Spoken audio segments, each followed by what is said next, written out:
नमस्कार, बिहार का बादशाह में आपका स्वागत है। आखिरकार चिराग पासवान ने अपने अंतिम चाल चल दी और नीतीश कुमार को एक ऐसे दोराहे पर खड़ा कर दिया जहां से नीतीश कुमार न इधर जा पा रहे हैं न ही दूसरे तरफ जा पा रहे हैं। अब नीतीश कुमार के सामने एक बड़ी समस्या खड़ी कर दी और चिराग पासवान के प्रभाव के कारण ही, जो चिराग इफेक्ट है, उसके कारण नीतीश कुमार आज बैकफुट पर आ गए हैं। जदयू जो बार बार भारतीय जनता पार्टी पर इस बात के लिए दबाव डाल रही थी कि जो भारतीय जनता पार्टी को जो सीटें मिलेगी वो जदयू से थोड़ी कम मिलेगी, लेकिन अब जो अंतिम फैसला हुआ है, लगभग जो सहमति बन गई है, मैराथन बैठक हुई जिसमें भूपेंद्र यादव, उसके साथ देवेंद्र फडणवीस और डॉक्टर संजय जायसवाल जैसे नेता भाजपा की तरफ से शामिल हुए, जबकि जदयू की तरफ से ललन सिंह और अशोक चौधरी ये सब शामिल थे। इन लोगों ने लगभग ये सहमति बना ली है कि एनडीए में अब भारतीय जनता पार्टी और जनता दल यूनाइटेड दोनों बराबर बराबर सीटों पर चुनाव लड़ेगी। ये अभी ऑफिशियल अनाउंसमेंट तो नहीं हुआ है, लेकिन लगभग सहमति बन गई है। और दिल्ली में पहले बैठक हुई, उसके बाद बिहार में बैठक हुई और भाजपा और जदयू के नेताओं ने आपसी सहमति बनाई। उसके बाद जो जदयू के ऊपर इस बात का दबाव था कि अगर भारतीय जनता पार्टी को कम सीट ऑफर करते हैं तो उसके बाद भाजपा साथ में नहीं रहेगी, वो दबाव चिराग पासवान के कारण कामयाब हुआ और चिराग पासवान ने भी अपनी अलग स्थिति बना ली। उन्होंने भी अनाउंस कर दिया कि हम अब 143 विधानसभा सीटों पर चुनाव लड़ेंगे। जदयू के साथ नहीं हैं, लेकिन भारतीय जनता पार्टी के साथ हैं। अब भाजपा और जदयू में जो लगभग सहमति बनी है वो है कि 119 सीट पर भाजपा चुनाव लड़ेगी और 119 सीट पर जनता दल यूनाइटेड चुनाव लड़ेगी। दूसरी तरफ जो हिंदुस्तानी आवाम मोर्चा, जो नीतीश कुमार के कारण जदयू और भाजपा के इस गठबंधन में आए हैं, वो जीतन राम मांझी को 5 सीटें दी गई है। ये अब लगभग तय हो गया है कि एनडीए में इन सीट शेयरिंग फार्मूले पे सहमति बन गई है और 119 सीट पर दोनों बड़ी पार्टियां लड़ेगी और 5 सीट जीतन राम मांझी को दी जाएगी। लेकिन ये हुआ कैसे? आखिरकार जनता दल यूनाइटेड बैकफुट पर कैसे आ गई? इसके पीछे का कारण चिराग पासवान का दबाव और भारतीय जनता पार्टी का अड़ियल रुख रहा है। भाजपा भी इस बार अड़ी हुई थी कि जनता दल यूनाइटेड को बड़े भाई की भूमिका में नहीं आने देंगे और इसलिए बराबर बराबर सीटों पर ही चुनाव की तैयारी चल रही थी। और उसके अलावा कुछ और चीजें जो सहमति बनी है, वो जनता दल यूनाइटेड ने इस बात के लिए भी भाजपा के ऊपर दबाव डाला कि जो 5 एमएलए राष्ट्रीय जनता दल से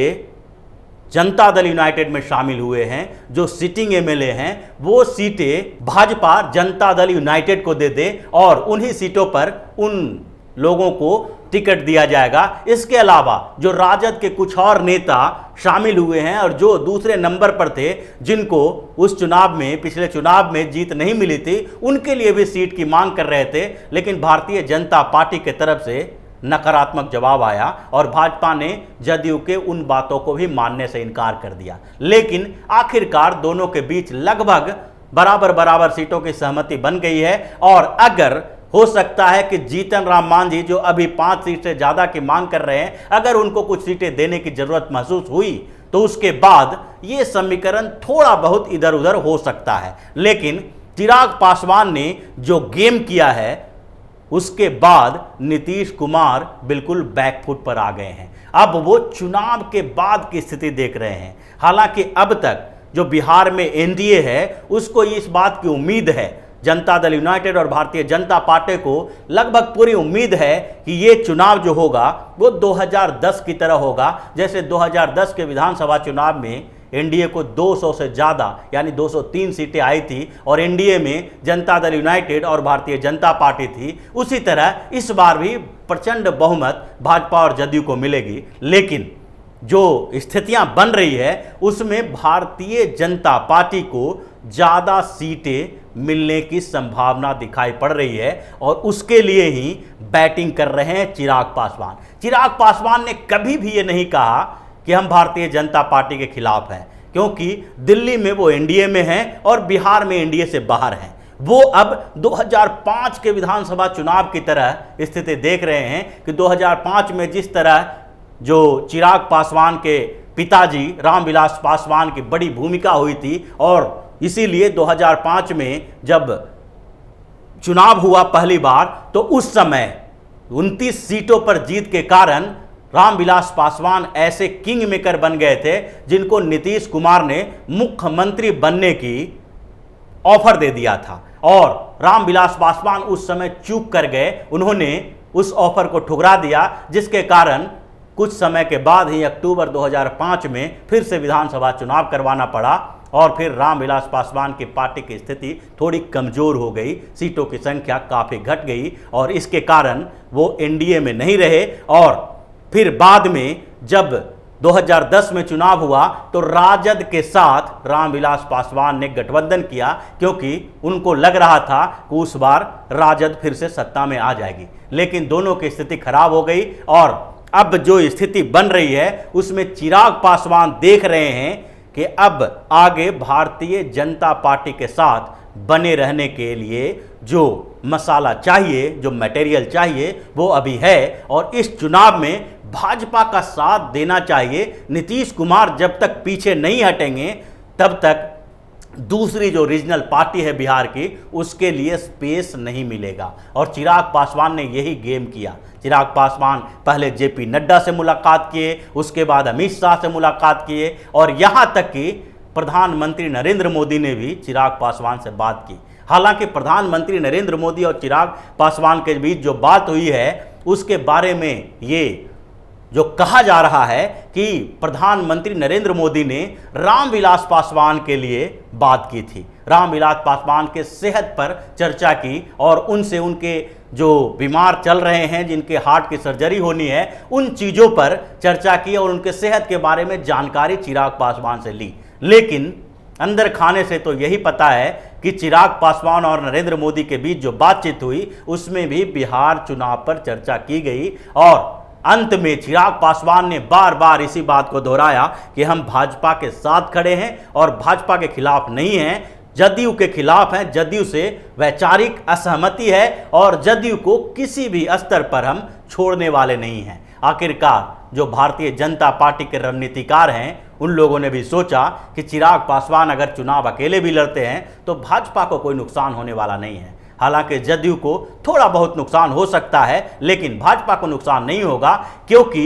चिराग पासवान ने जो भी नारे बनाए हैं, जो अपनी स्ट्रेटजी बनाई है, उसमें भारतीय जनता पार्टी की जो केंद्र में सरकार है, प्रधानमंत्री नरेंद्र मोदी ने जो काम किए हैं उसको बड़ा आधार बनाया है। वो चुनाव प्रचार करेंगे तो प्रधानमंत्री नरेंद्र मोदी के अचीवमेंट के नाम पर चुनाव प्रचार करेंगे और उन्हीं के नाम पर वोट भी लेंगे। अगर भारतीय जनता पार्टी के खिलाफ चिराग पासवान का कोई उम्मीदवार होगा तो पीएम मोदी का इस्तेमाल दोनों नहीं कर सकते। इसीलिए चिराग पासवान ने लगभग ये तय कर लिया है कि जहां जहां भारतीय जनता पार्टी के उम्मीदवार होंगे वहां पर लोजपा का उम्मीदवार नहीं होगा। केवल जदयू और महागठबंधन के खिलाफ लोजपा अपने उम्मीदवार खड़ा करेगी और इसलिए अब उनका पूरा टारगेट जो है चिराग पासवान का कि उन क्षेत्रों में ध्यान दें जहां पर उनकी जीत की थोड़ी संभावना ज़्यादा है और जदयू और महागठबंधन के बीच जो वोट का बंटवारा होगा उसमें अगर तीसरी पार्टी के तौर पर चिराग पासवान के कैंडिडेट जीतते हैं तो उनके लिए आगे का रास्ता आसान हो जाएगा। उनको किसी भी तरह से भारतीय जनता पार्टी की सरकार बिहार में बनवानी है और उसमें नीतीश कुमार को बाहर निकालना है। नीतीश कुमार को बाहर निकालने के लिए ही चिराग पासवान ने ये सारी स्ट्रेटजी बनाई है और जैसा कि लोजपा के नेताओं का कहना है, उनके आंतरिक सूत्र जो उनके अंदर बैठक हो रही है लोजपा के नेताओं की, उसमें इस बात पर फोकस किया जा रहा है कि लोजपा किसी तरह से 15 से 20 सीटों के बीच जीत दर्ज कर ले। अगर 15 से 20 सीटों के बीच जीत दर्ज हो जाती है तो लोजपा के जो अभी राष्ट्रीय अध्यक्ष चिराग पासवान हैं उनकी बड़ी भूमिका बिहार में होगी और चिराग पासवान ने ये बात कह दी है कि चुनाव परिणाम आने के बाद भाजपा और लोजपा के बीच गठबंधन होगा। चुनाव से पहले चूंकि भाजपा और जदयू के बीच गठबंधन है तो जदयू के साथ वो नहीं जा सकते हैं। ये सारी स्थिति अब लगभग क्लियर हो चुकी है कि चिराग पासवान भारतीय जनता पार्टी की सरकार बनवाना चाहते हैं और वहां पर मुख्यमंत्री जो होगा भाजपा का होगा, जबकि अगर 15 से 20 सीटों के बीच लोजपा को आ जाता है तो ऐसी स्थिति में चिराग पासवान को बड़ी भूमिका मिलेगी और वो उप मुख्यमंत्री बनाए जा सकते हैं। ऐसी पूरी संभावना अब दिखाई पड़ रही है, क्योंकि 143 सीटों पर चुनाव लड़ने की जो बात लोजपा कर रही है उसको भी कम किया जाएगा। अगर 119 सीट भारतीय जनता पार्टी के खाते में मिलती है तो लोजपा 119 सीटों को छोड़ देगी। उसके बाद जो हम और जदयू के कैंडिडेट हैं उसमें भी कुछ जगहों पर वो फ्रेंडली चुनाव लड़ने की कोशिश करेगी, ताकि जो उनके करीबी नेता हैं वो उनको हेल्प कर सके दूसरे विधानसभा क्षेत्रों में। और उनके जब जीत के लिए उन्होंने स्ट्रेटजी ही 15 से 20 सीटों की बनाई है, तो दूसरे सीटों पर चुनाव लड़ना केवल जदयू और महागठबंधन को के बीच एक कंफ्यूजन पैदा करना है, जिसमें जदयू किसी तरह से भाजपा से कम सीटें लाए। और नीतीश कुमार की पूरी रणनीति जो दूसरे स्तर की चल रही है कि अगर चुनाव के बाद कांग्रेस और राष्ट्रीय जनता दल इन किसी भी पार्टी के साथ उनके गठबंधन की संभावना होगी तो वो चले जाएंगे। और इसलिए भारतीय जनता पार्टी भी चिराग पासवान को दूर जाने से रोकने के लिए को बहुत ज़्यादा प्रयास नहीं की। भाजपा के नेता इस बात के लिए तैयार थे कि अगर एनडीए में उनको रखने के लिए कुछ ज़्यादा सीटें देने की जरूरत पड़े तो वो दे सकते थे, लेकिन अंतिम समय में जो रणनीति तैयार हुई उसमें चिराग पासवान के अकेले चुनाव लड़ने से भाजपा को ज़्यादा फायदा दिखाई पड़ता रहा। और इसलिए ये सारी स्ट्रेटजी जो बनी है जो उसी लेवल की बनी जिससे नीतीश कुमार अगली बार बिहार के मुख्यमंत्री नहीं बन पाए। तो इसी तरह की खबरों के साथ फिर से हाजिर होंगे, तब तक के लिए बने रहिए हमारे साथ और देते रहिए हमें सहयोग, ताकि इसी तरह की खबर हम आपके लिए लाते रहें। धन्यवाद।